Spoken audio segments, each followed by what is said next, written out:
Hey, everybody, I'm really happy to be here today with our friend Max Noir, who has been a guest on our podcast almost 3 years ago. And we were just saying offline, we can't believe it's been 3 years. Certainly, time flies. Max, welcome back, and we're happy to have you here to interview our guest today, Paola Giometti, who is a biologist focusing on cancer research all the way in Norway. So, welcome, Max. Welcome, Paola. Thank you so Thank you very much. much.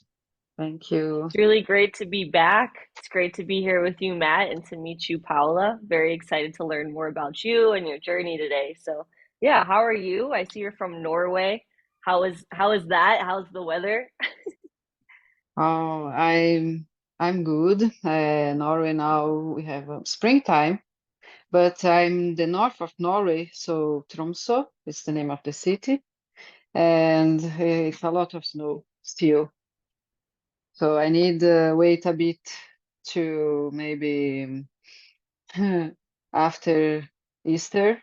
We have 1 month more with snow probably, and I can see the ground and the grass again.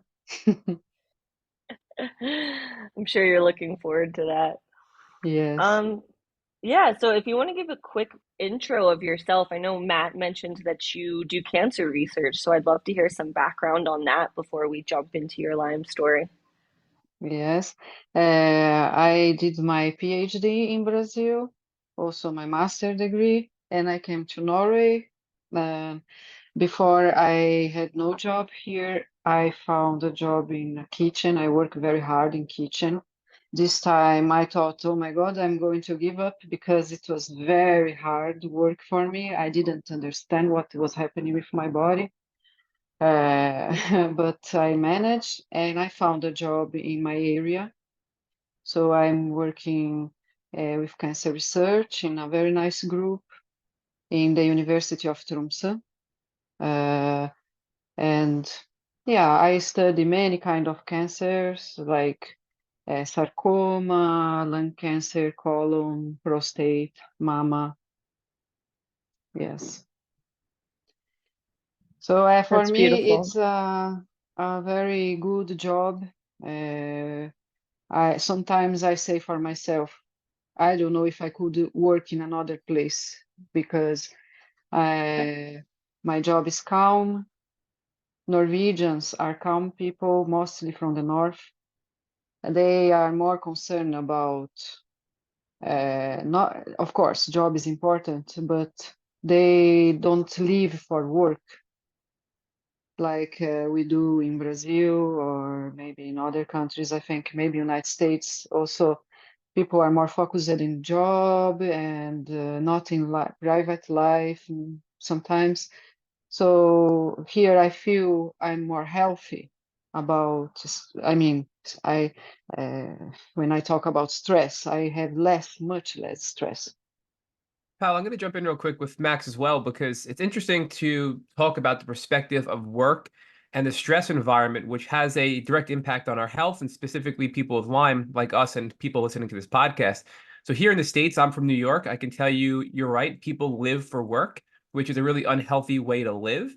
So that's something Mhm. that I've learned through my Lyme journey. And Max, I believe, you've been all over the world. You've been in New York and now I think you're overseas. So Max, can you touch on where you are now and what it's like where you are, and then pick up the conversation with Paola, please? For sure. Yeah, I'm in Uganda at the moment and I'm living in Uganda and I've kind of been back and forth from here for the last 2 years, I believe. Um, Uganda is a very interesting place in regards to work and life balance.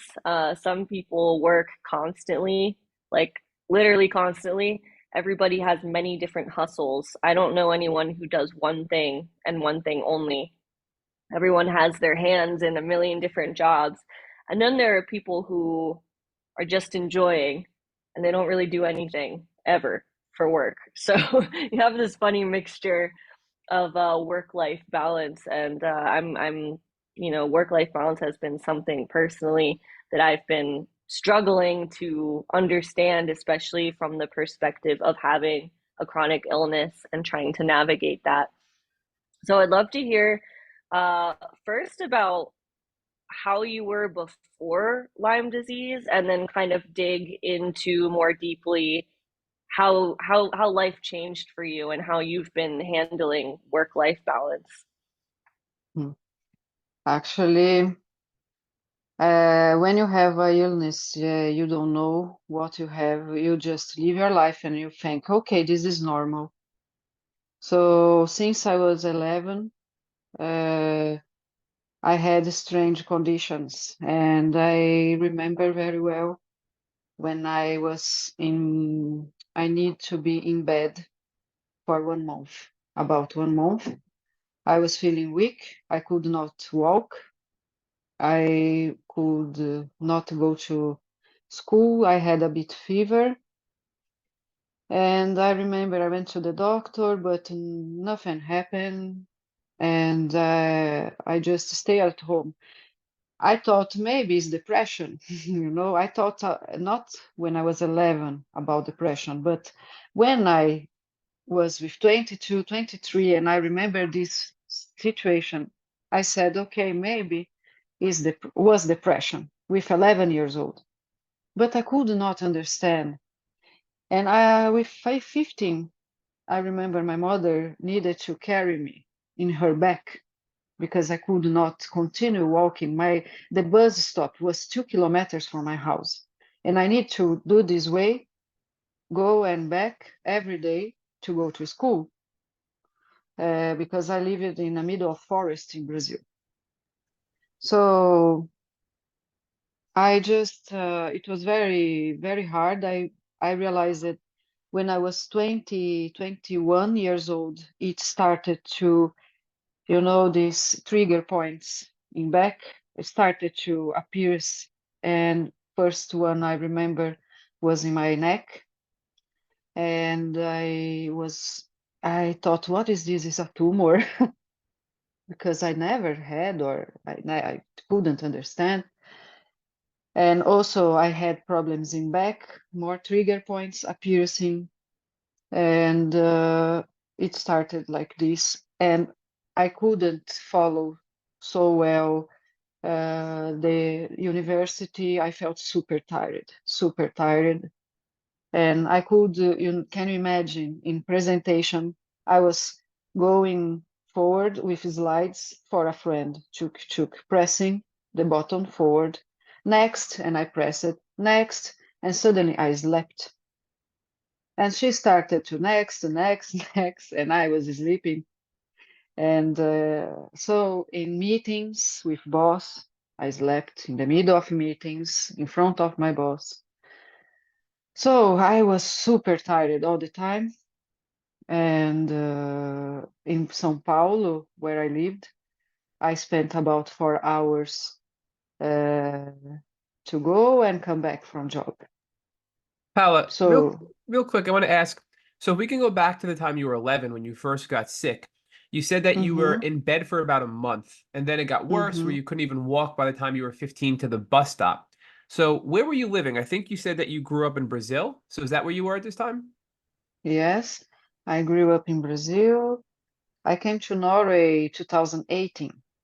Okay. So So in Brazil, when you were 11, did your parents bring you to a doctor? What were they saying? Because a young child being bedbound for a month and a young child not being able to walk to the bus stop is very alarming. So I'm curious what life was like and what doctors you were seeing as a young child. I went to the doctor and I remember no blood test, anything. And I just said, okay. I remember the doctor said something about, uh, I don't know what is this, maybe it's a virus, like all doctors do, when they don't know what is happening, they say it's virus. And I just stay at home without any medicine, just waiting to be better. So nothing. But did you get a little bit better? So I know you never got fully restored and you weren't, the way you were before, but did you get better enough to go back to school and quasi function in life? What was life like as a young child? Yes, I felt better. I could come back to school, but I realized that um, my memory and everything around me started to decrease. Like the attention was harder, everything was harder. I could feel more pain in body many times, but always also family. My mother said, ah, it's normal, you are growing, you feel pain when you are growing.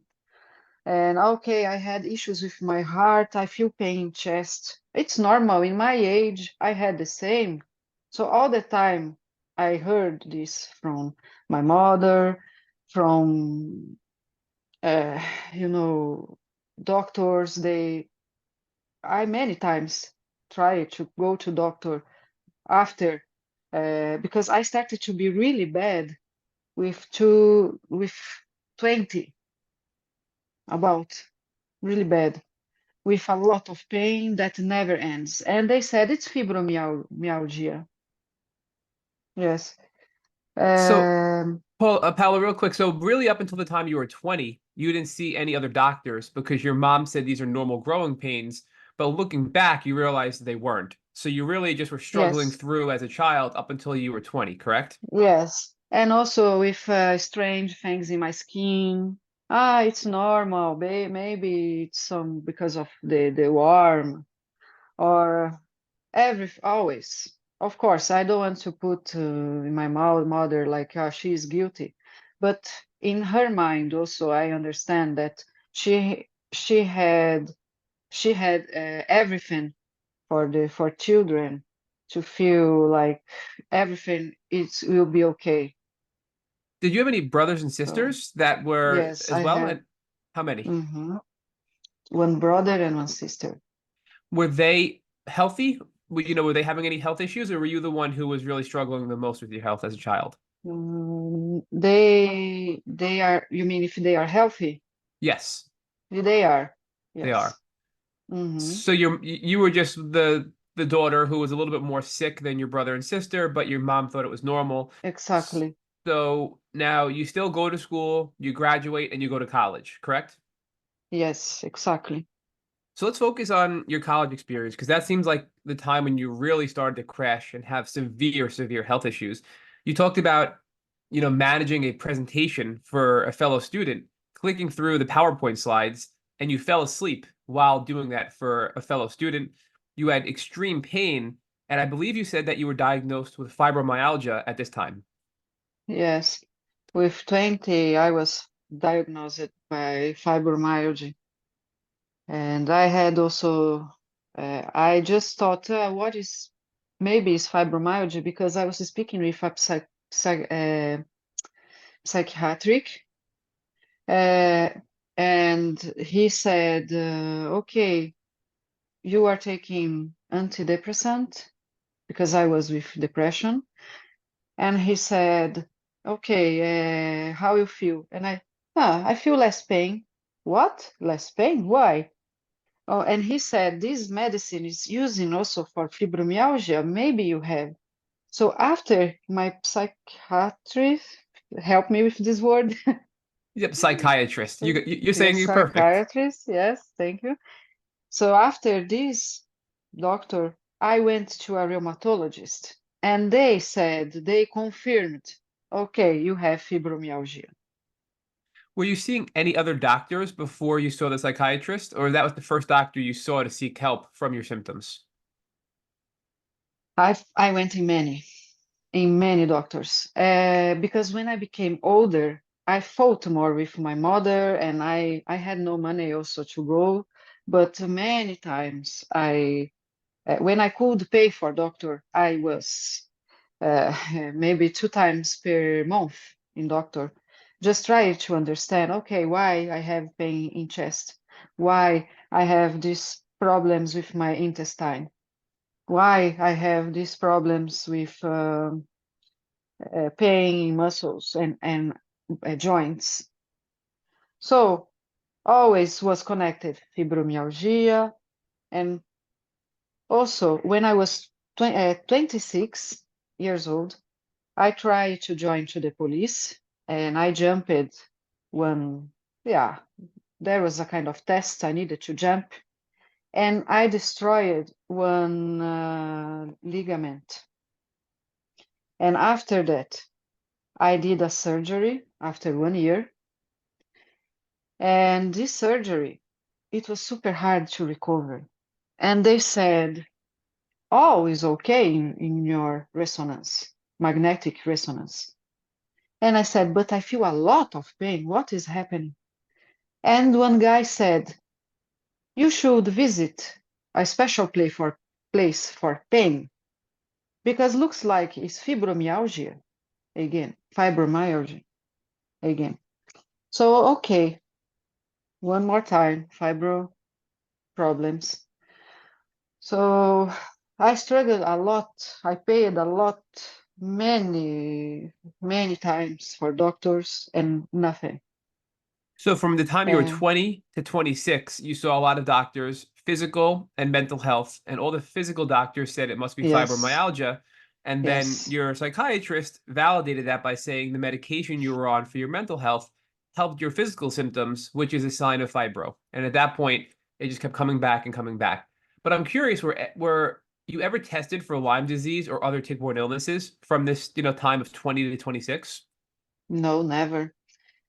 When I came to Norway, 2018, I started to work at the university 2019, and there, after 3 years, about 2023, actually, last year, my colleague in job, she said, your symptoms looks like the symptoms from one guy we have here in Norway. He is from the TV.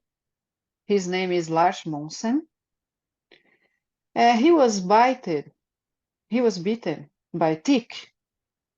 And she asked me if I was bitten also.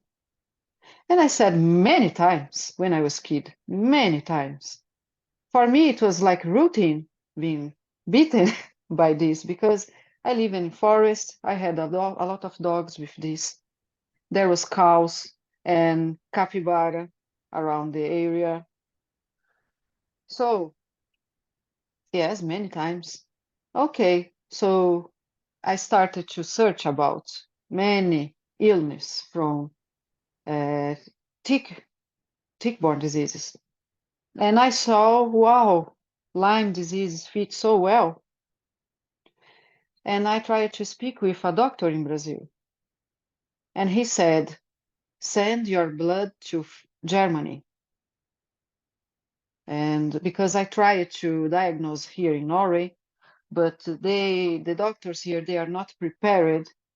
Even in the laboratories, they are not prepared for this kind of illness. It's not, and also Lars Monsen, this Norwegian guy from the TV, he discovered his Lyme disease in Germany, like me, because here they are not able to diagnose. So I want to kind of recap, because the frustration I think so many of us feel in this community, you had to consult with professionals in 3 different countries to get a diagnosis. And it only got brought to your attention because a colleague said, hey, somebody who's on TV, somebody famous, had Lyme disease, and your symptoms seem like it. I think you should go consider Lyme. You then, in Norway, reach out to a doctor in Brazil who refers you to get your blood work tested in Germany, right? So the fact that you have to Yes. bounce around so many countries to get a diagnosis and clarity, and no doctor in, several decades even thought about a tick-borne illness is a little disheartening to hear that in, overseas and in Germany and in Brazil and in Norway, the awareness of Lyme disease is as bad as it is here in the United States. So Mm-hmm. before we go there, I want to pull back a little bit more to your 20s, right? So before you graduated college and before you went on to, get your PhD, and then you moved to Norway to work at a university to study cancer, you were still in school struggling with your health, but you still got your degree. So you graduated, and you must have been taking some science and medical classes to get your PhD. In any of your education, in any of your classes, did you ever learn about Lyme disease or tick-borne illnesses and how severe they can be? One thing that is crazy is that I'm biologist and I worked with tick in my bachelor, I did a project because I wanted to see if I could find, for example, in one special area in Brazil, it was a favela area. I would like to take tick from dogs to identify these ticks and see if they could be a potential vector for illness for people and for dogs. But I just identified the ticks. So I was not really into Lyme, into illness, but look how crazy. And I already had the illness. That is insane. So you were Yes, studying different species or types of ticks to identify what diseases they can carry. So, for example, a dog tick is known to carry different diseases than maybe the Lone Star tick. So you were yeah, studying what these ticks can carry and, helping identify various ticks and what diseases they may spread to humans, but never yeah. thought maybe I'm suffering from a tick-borne illness myself. No, because I was focused more on biology, in zoology. I was not focused in in microbiology, you see. So that So, and I think that's a big problem, Paolo, with the medical community, especially here in the United States. And I'm curious if it's a mhm, problem where you are and were both in Brazil and Norway, where our specialized care with medicine really kind of puts these narrow blinders on where people don't see things that may be related in another field of study. And it seems like that's what you were experiencing, that you were a biologist, but you weren't really getting any information from people who studied the diseases to help you kind of put the bigger picture together. And that didn't come into play until you were, now working in the field and a colleague talked to you, correct? yes, very hard to, no one connected. I never connected also. So based on that, what are your thoughts on education and universities? If you are studying biology like you did, do you believe that there should be more of an emphasis on things that are related to give you a broader knowledge of the field you're studying? Do you think that would have been helpful for you in your personal experience? And do you think that would be helpful for you in your professional experience as well? For sure, yes. And I remember the time I studied the bachelor. Lyme disease was not so, people never spoke about Lyme disease in Brazil, or if they spoke, it was very like short, because everything we talk it's about United States. So of course, I think today this education program should change a little bit, or too much, or a lot, because it's a lot of people being, uh, with this illness. So, and we just have chronicle, have no cure, and do you struggle for the rest of your life? So it's very serious, and I don't know why a lot of people still don't know what is this. So let's go back to you're 26 years old and you're studying to now and taking a test to become a police officer. So part of that is a physical test, it sounds like, where you're doing a physical test and you tear a ligament. So you get an injury. You get an MRI and you have to have some surgery. And the MRI shows after the surgery that everything is okay, but yet you're still having pain and you're not recovering. So what are your doctors saying? Because this is a trend. This is something that keeps happening in your life where you keep getting sick, you keep having these things that other people have, but you're not recovering like everybody else. Are you, your family, or your doctor saying, what's going on with Paula where she can't recover and she seems to be more sickly than everybody else, her brother, her sister, and everybody else around her? About my family, I think they always thought maybe, I'm more not weak but fragile in some point, and also because everyone thought that was fibromyalgia. So, and the doctors always treated me like, okay, if it's fibromyalgia, it's depression. So yeah, it's hard to answer because all the time looks like no one knows what to say, no one knows what to expect.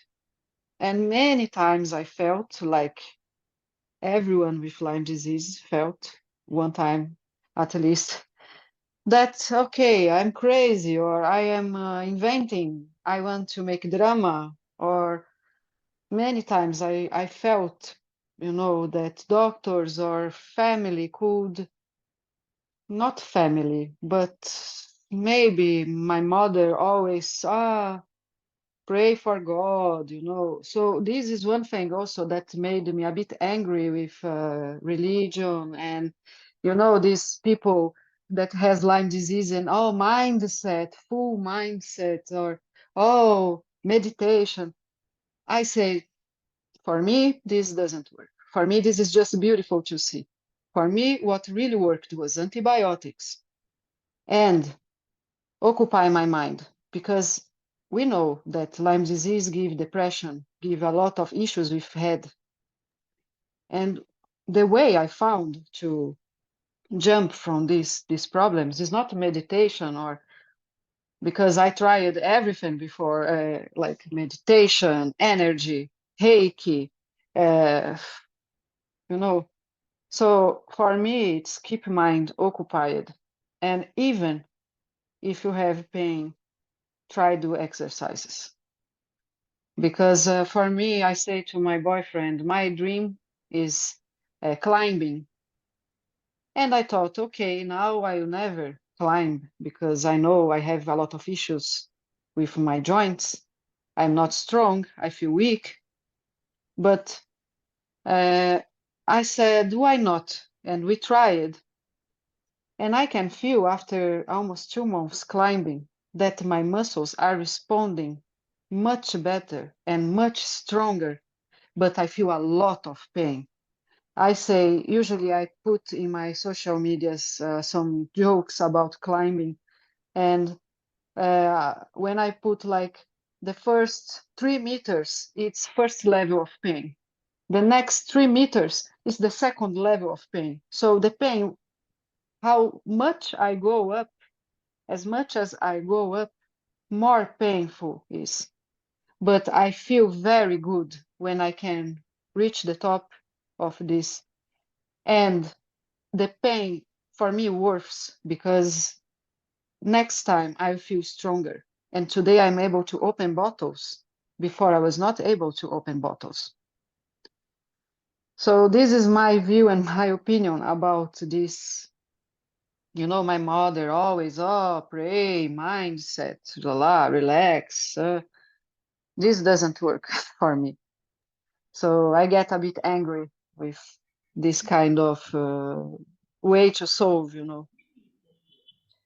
I am curious to ask, before your diagnosis, when you realized you were falling asleep during meetings, during classes, did you find any methods of changing the way that you live that could kind of help you succeed or keep your head above water in school or work, or did you kind of just struggle through?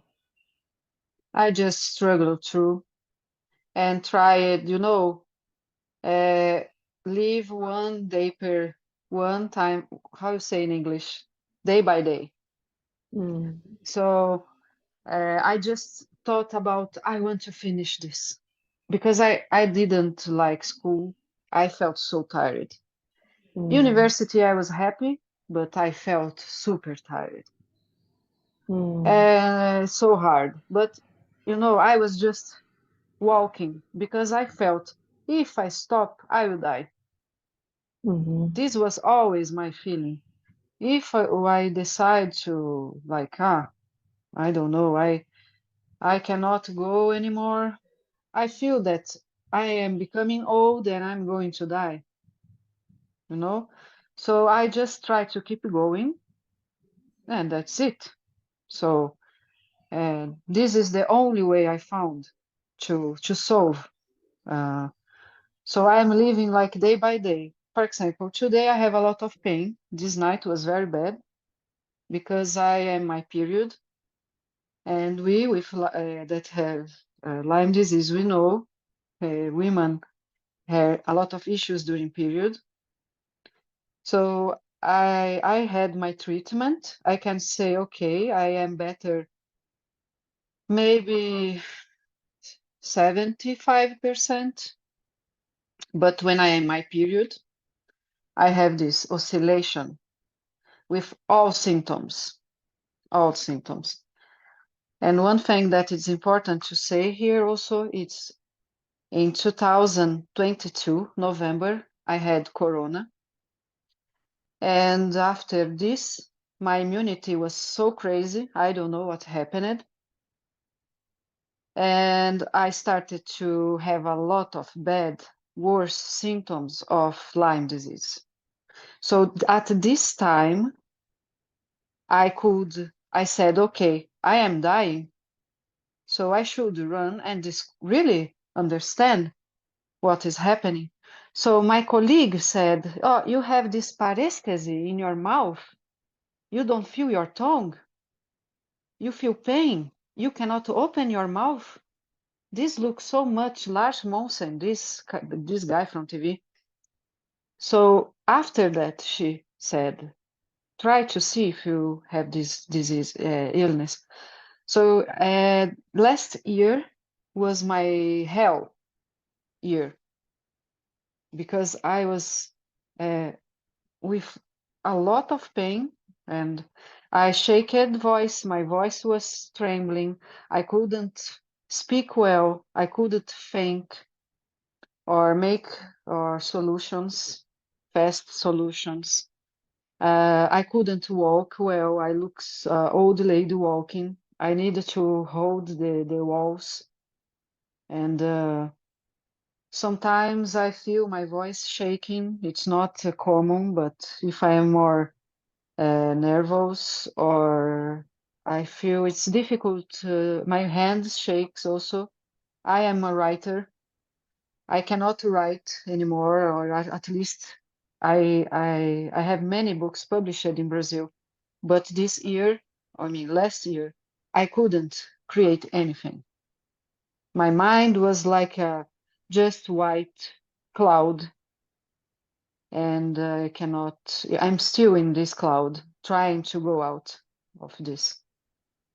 Paolo, let's jump back a little bit. So you're now in Norway, working at university, and you're told by a colleague about potentially having Lyme disease. And you send your blood over to Germany for testing. Do you recall the lab? Was it Armin Lab? Do you know where in Germany? What lab you sent your blood to? The name of the lab? Yes. Oof, I need to check because my memory is not so good. Arming Labs, yes. Arming Labs. Yeah, Wow. Yes. we actually had Dr. Armin on this podcast. He's the founder of Armin Labs, and people from the United States and all around the world use him and his lab for Mm, Lyme disease testing. So it's good. interesting to hear that, in Brazil and Norway, you're still using Armin Labs in Germany. They seem to be the premier lab in the world. So Mm-hmm. when you got your lab work done, did you only look for Lyme disease, or were you looking for co-infections as well? And what were the results? Co-infections. I Co-infections. saw Okay. the co-infections. It came positive for Lyme disease, but here in Norway, they didn't accept the answer from Arming Labs. They said, maybe this is like a scam, the laboratory. But like you said, it's one of the best of the world. And I did for co-infections. But my treatment included Bartonella also. Even it was negative for this, but my doctor said maybe it's better we try also Bartonella because of my issues. I treated for 3 months with 3 different antibiotics and supplements, and later I had resistance. I think because of these films we have in the joints. and I was still having Herx reaction, and I took 3 more months of treatment with 3 other kinds of medicine, including for Bartonella. And I still had this Herx reaction, but I was getting better. Paola, tell us about you. Do you remember the type of antibiotics? Because, well, I guess let's go back even further. How did you find a Lyme literate doctor to treat you? So it sounds like Lyme isn't really well known. How did you find a doctor to work with you and work with Armin Labs to believe you that you have Lyme disease and even Bartonella, even though your test was negative, knowing that the tests aren't perfect? Yeah. What was it? Was it your colleague? Was it your research? How did you find your doctor? And then what was the treatment specifically? Do you recall the type of antibiotic? Mm. I found a doctor through internet, on the newspapers in Brazil, and I saw that he was the most important doctor in Brazil that works with this illness. And I searched him, spoke with him, and he gave me this tip about Army Labs. And he said, you know that this test for Lyme disease, mostly with people with chronic condition like you, maybe it can happen that just 40% accurate, I think. All tests. I don't know about Bartonella, but for Lyme disease is like this. And I said, okay, but it came positive anyway. And he said it's Lyme disease cannot be just based on tests, but clinical conditions. And if you have also in your history of life bite, if you were bitten of this, or an allergies, and I had, of course, so issues with skin. So I also searched many forums and people speaking very well about this doctor. His name is Carlos Lewiski, and the treatment you asked, right? I need to remember now, but this blue methylene, doxycyclina, azithromycina, tinidazole. Um, I need to check again, but No, now I don't remember. that was good because those are the 3 common antibiotics that are used together for Lyme and co-infections that have the most effective use against Lyme. And that's something that a lot of doctors are beginning to use. It's not just one antibiotic, Mm-hmm. it's several, a combination of antibiotics to help treat Lyme disease. So I do want to kind of talk about something you said earlier. You said that before you got diagnosed, your parents were saying, "Hey, you need to pray and you'll feel better." And people were saying, "Hey, focus on your mindset and you'll feel better." And you were like, "No, I have something really wrong with me and I needed antibiotics." And though, your family were just trying to help, but I think that's a hard balance because for me personally, Paula, I have found that yes, I needed real treatment. I did personally IV antibiotics. I did oral antibiotics initially, and then I did a herbal and more natural regimen as well to help improve my health. Mm-hmm. But I also, in addition to those things, did a lot of mindfulness techniques. I focused on my mindset, rest, relaxation, faith, exercise to your point. I think you need to focus on all of those things together to be as successful as you can in your healing journey. But for Yeah. me, it was hard to admit that because so many people said it's all in your head and you can just think it away. But really, it's a combination of both, I feel. So, what do you think about that? Do you think that's hard for us in the Lyme community because we were told it's all in our head and we can think it away to recognize that that is part of the healing experience, but not the only part of the healing experience? For me, it's a bit hard to answer this, but for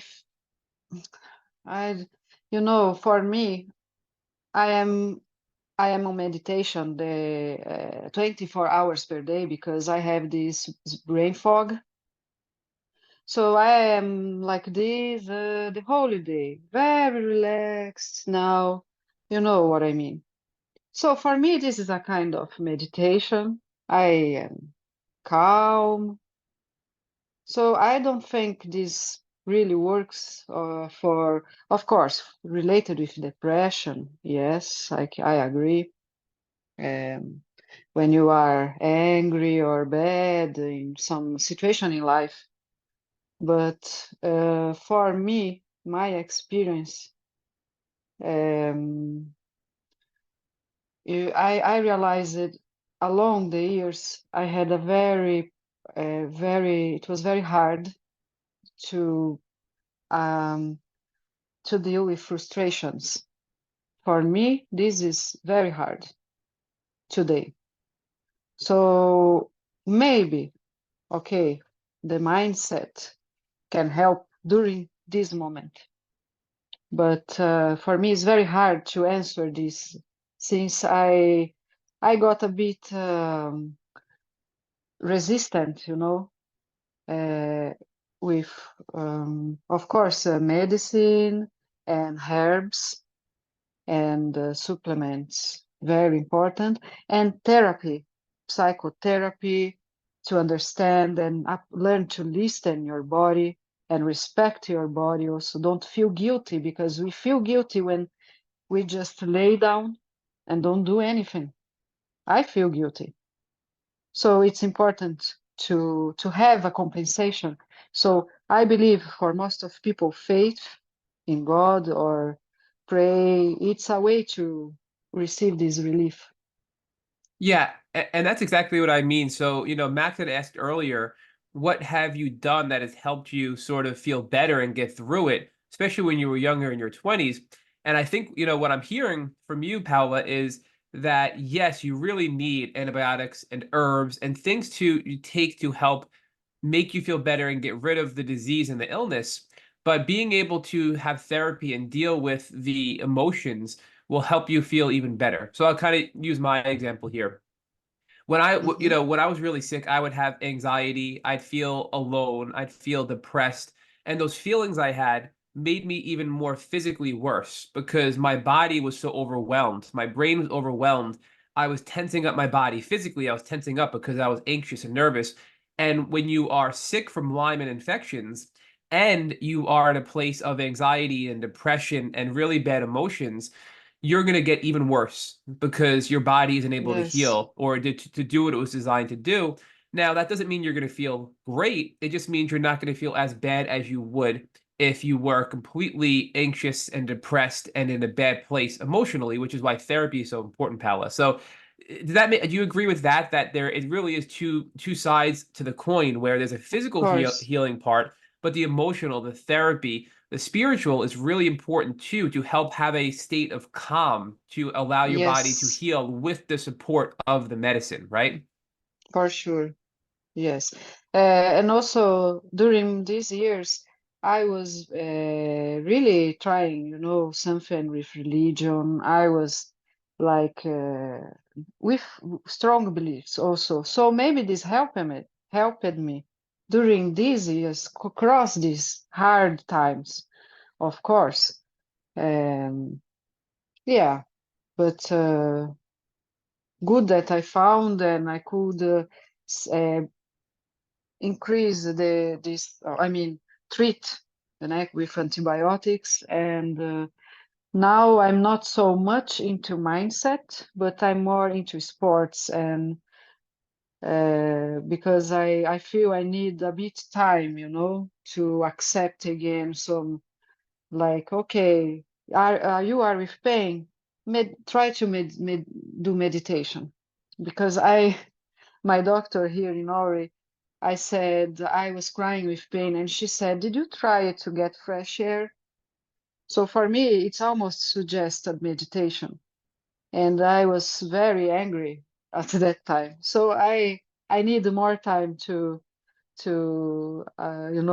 maybe feel less angry with some, yeah, Yeah, procedures like this. and it makes sense because you were told I mean, from the time you were 11 until the time you got diagnosed at 39 years old. So you're talking Oof, about yes, 30 years of your life, you were told it's fibromyalgia and depression. So you were told it's all in your head, and it wasn't. So when somebody says to you, hey, go out and get fresh air and you're going to feel better, you respond by saying, it's not all in my head. It's not just that I need fresh air. There's something else going on.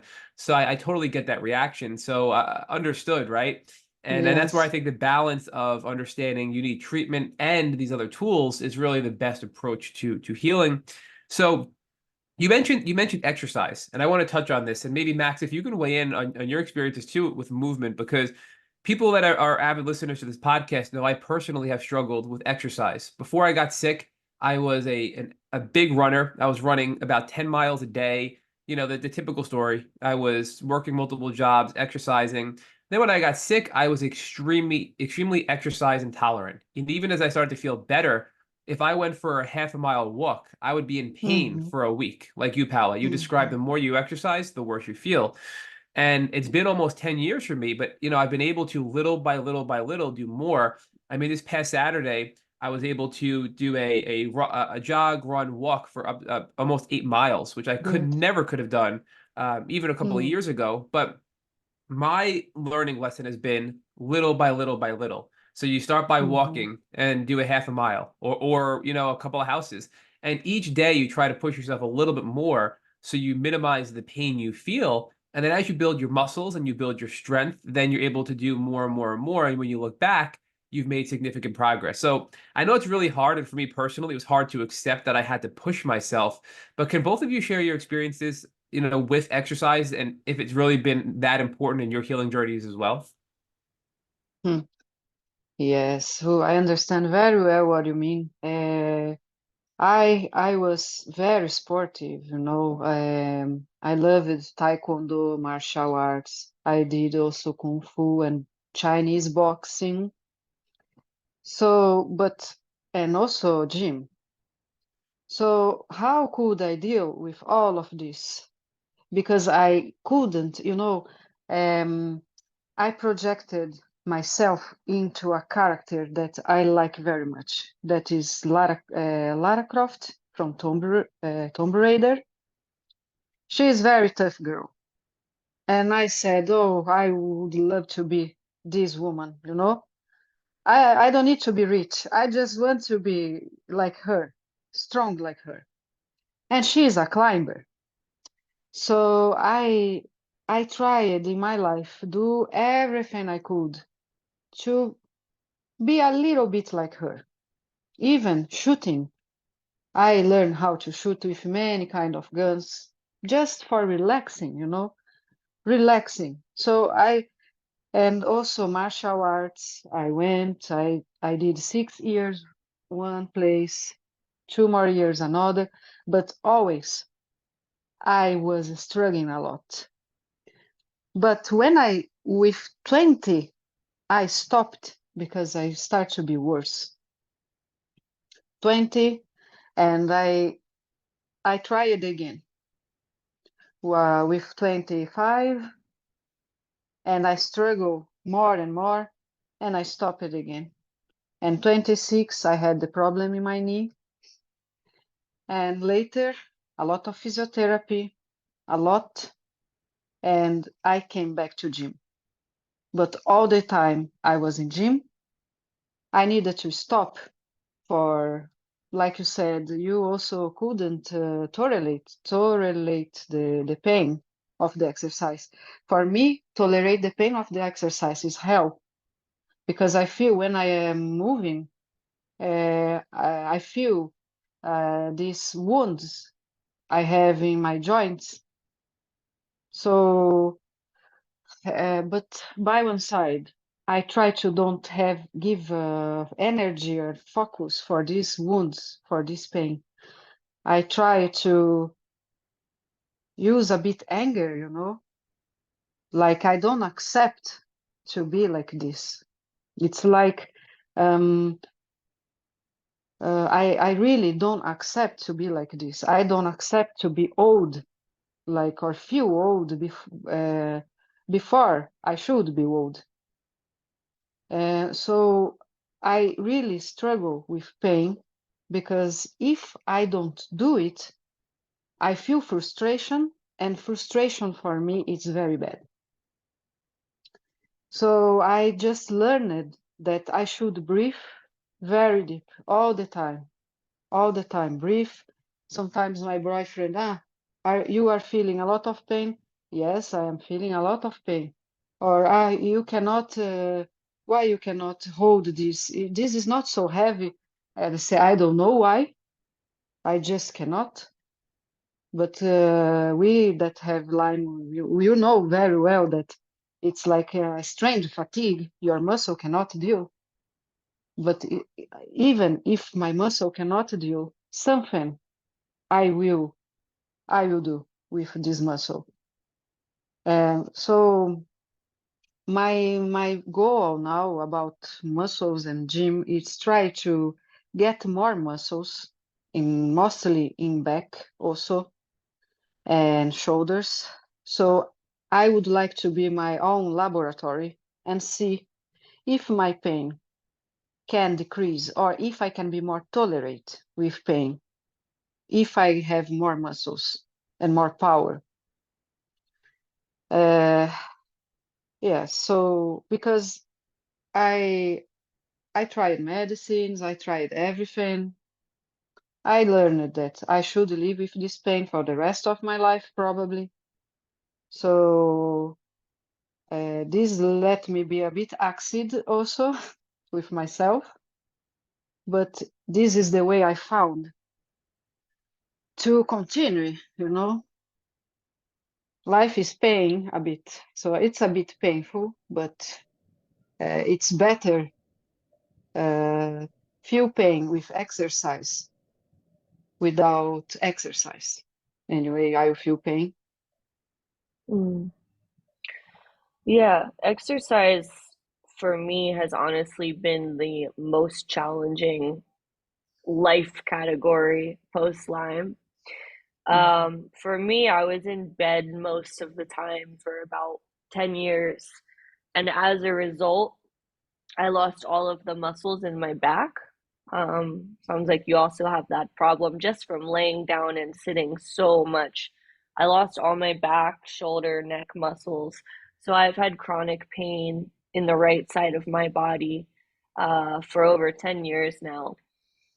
But to Mm. exercise, for me, the problem was less the pain. I didn't really get pain when I exercised, but it was more so the mental energy, being so tired all the time, and then also having issues with my mental strength, not being able to think well, not being able to complete tasks. I was just too tired to take care of my physical body. And it wasn't until 3 months ago that I Mm. started doing some exercise after over 10 years. Um, Mm. Obviously, I still have Lyme disease, but I have started getting better, I think 3 years back. And throughout that time, I had to first go to therapy and start processing all of the trauma I had been through to deal with the mental, effects from having gone through Lyme disease, and then dealing with all, yeah, the mental health aspects. And, after you get better, you still have so many years and so much that you have to work on to kind of recover in all of the different categories. So after 3 years of having gotten much better with my Lyme, I'm only now starting to focus and be able to give some of my mental energy towards exercise. But something I noticed over the years is when you create a goal that is too big, for example, going from never going to the gym and never exercising to saying, I'm going to go to the gym every day, or I'm going to go to the gym 3 times a day. I failed every time. So a big lesson I learned was making these goals that are too big and then failing, and then you become discouraged, and then you just stop. Like you stop completely. This past year, I've really learned the power of habit stacking, and that's been like the most amazing thing that I've discovered thus far. So I've been trying to habit stack with both mental things and physical things.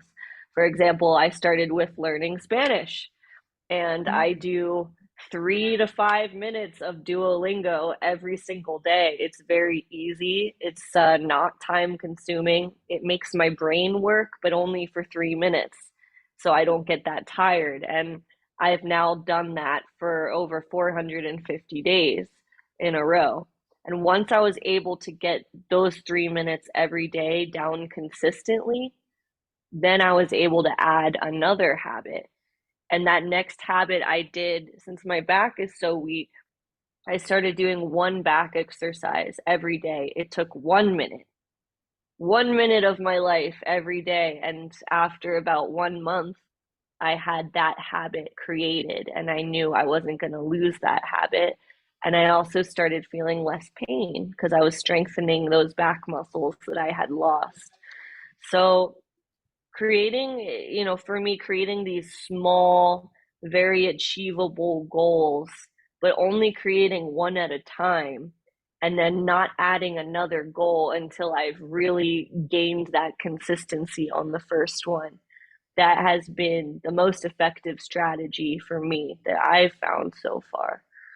But yeah, the exercise bit is a huge challenge, and it's still my biggest challenge personally. But I wanted to kind of shift focus a little bit because you brought something up a while back in the discussion that kind of piqued my interest. You brought up menstruation and how your symptoms are usually worse during your period. Personally, I had never heard of someone talk about that, which is why I'm really interested in it. And it got me thinking. I have neurological Lyme and I have seizures. And when I'm menstruating, I have more seizure activity and I'm more prone to have a seizure. So that was really interesting for me to hear you talk about that. I'm wondering if you can elaborate a little bit more on kind of how things change for you during that time. During the menstruation, you mean during the period? Yes, Yes. yes. Yes.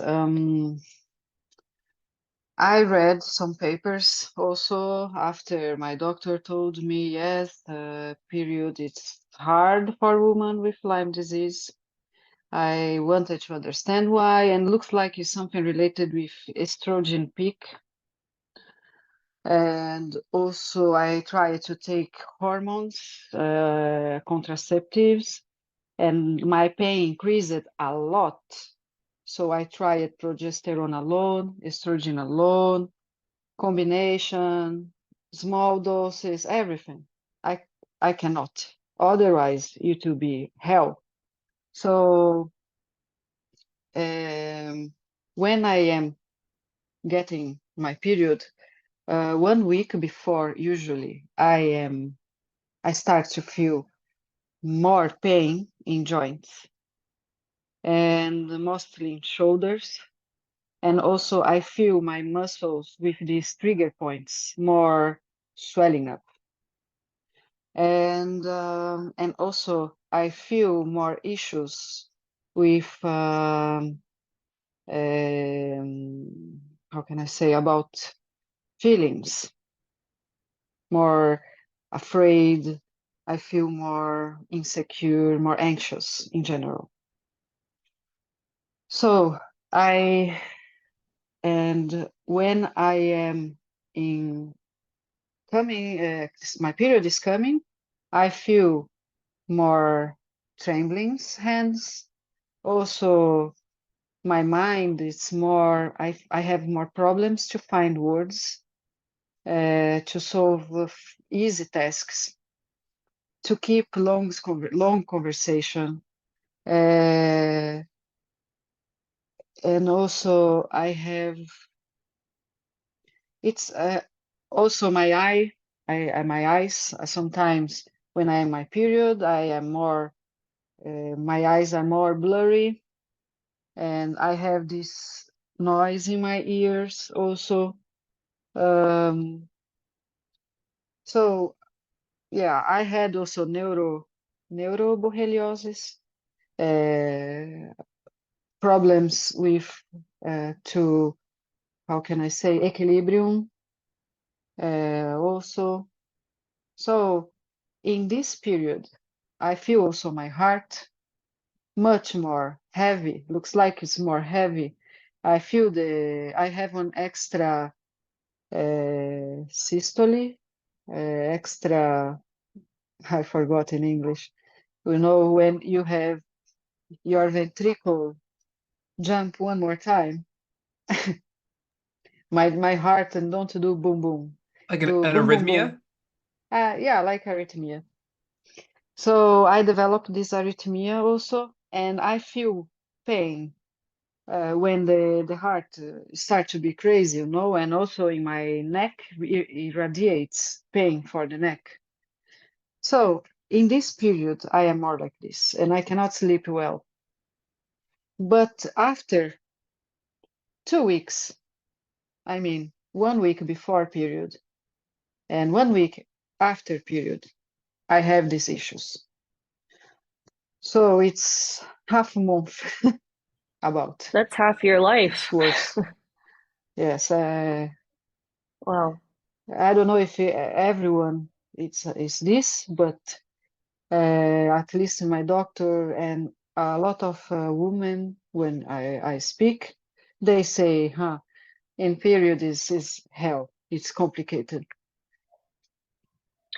Are there any methods, tips, tricks that you have found that are effective for helping you or reducing any of these symptoms? Massage helps to relieve a little bit, but it's more instantaneous relief.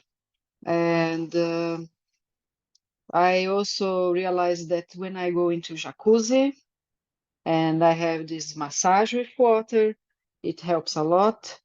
And because I believe it maybe stimulates the circulation, and this something happen and I feel more relaxed. But also sometimes when I am with a lot of pain, I take a hot shower. That also helps a little bit. And also cannabis helps a little bit. Not always, but it helps. Which more I can say? Some anti-inflammatories I use sometimes, not always, but helps like 20%, 30%. That's interesting. Do you take natural anti-inflammatories or prescription? Yes, actually, when I was facing a lot of pain, of course, always is a lot, but before when I couldn't walk well, um, I started to read about natural, and here in Norway you have a lot of birch, birch, I think is the name of the tree. Yes, and I saw that some people, Scandinavian natives, they use it for treat the leaves of these trees for treat some like antibiotics and also anti-inflammatory. So what I started to do 3 years ago, I started to drink from these leaves, and I realized that helps, really helps. But you need to drink a lot, and like all anti-inflammatories, it's not good if you drink a lot because of the stomach. Um, so at least I can take in my backyard here. It's easy, and so I use this to help me. Yes. That's Uh, interesting. mhm. I never But heard of birch. also, yeah. So it's quite good, and also curcumin. I use like yeah, curcumin. I know it's natural also, and also it's good. against Lyme. I don't remember why now, but it's good. And fish oil, this bacalhau from cod, it's also good. Protects the brain. I have been using this. Yes. Yeah, I just wanted to respond to some of the things you brought up. I also take omega-3s, the fish oil, but I take the ones from kelp. That seems to help me with my cognitive function. For me, I take anti-inflammatories, not all the time, but when I most need them, as you said, since it's tough on the stomach. I found turmeric and black pepper capsules work really, really well for me personally. And then the hot water as well works for me very, very well. Whenever I have chronic pain in my back and shoulders, I take a hot bath. And you mentioned the cannabis as well, which obviously you can use in so many different ways, from ingesting to the topicals. But something I discovered recently that works well for me is the CBD bath salts to put in the bath. That helps. I think, the hot water opens your pores, so it gets in there Mm. quickly, and it soothes the body. But one thing I wanted to bring up that helps me a lot, because you mentioned circulation, especially during the period, and how circulation can help with some of that pain. Something that works for me better than anything else is hot cold therapy. So, something I've practiced is every single time I take a hot shower, I end the shower with 1 minute of freezing water. It's extremely uncomfortable, Mhm. but I do that hyperventilation breathing ahead of time to prepare my body for the shock of the cold Mhm. water. But going from the hot to the cold immediately, obviously it triggers the immune system, and it makes your circulatory system work really, really fast. And I found for me doing that hot cold contrast helps reduce my pain immediately. But I also found that it has a more long lasting effect than if I just take a bath that's super relaxing and then I get out and then I'm in pain again after 5 minutes. Mm. Okay, so you experience a good or a longer uh, period without pain if you take this shock. Exactly. Yeah, going Mm. back and forth between the hot and the cold. And I've heard a lot of people who do, the ice baths and things like that for pain reduction. But yeah, for me, this has been the number one method for managing the pain is the Mm. hot cold therapy together. Interesting. Because here we have a lot, and I tried once. I thought I was going to die because it's very hard. But I will, next time I will remember about you, and I will go to inside Yeah. this water. Hmm. Well, the ice therapy and some people do cryotherapy, which I think is also supposed to be really good for you. Those are kind of the extreme, versions, but for me, just taking the hot shower and ending with 1 minute of cold, no ice is a really good way to practice getting the body used Yeah, to that contrast before you go straight into the ice bath or the cryotherapy. very good. I will try this today. Awesome. Let me know how it goes. Mm. Yes, very good. Mm. So, Paola, I'm curious, besides the antibiotics, was there anything else that you've done that we haven't discussed that's been helpful in your healing journey, whether it be to treat Lyme or even just give you symptom relief that you can share with our listeners? For me, I think the after this 30 years being infected, I believe the most important thing was the antibiotics and I cannot say so much about it after antibiotics because I finished my treatment in 1st of January.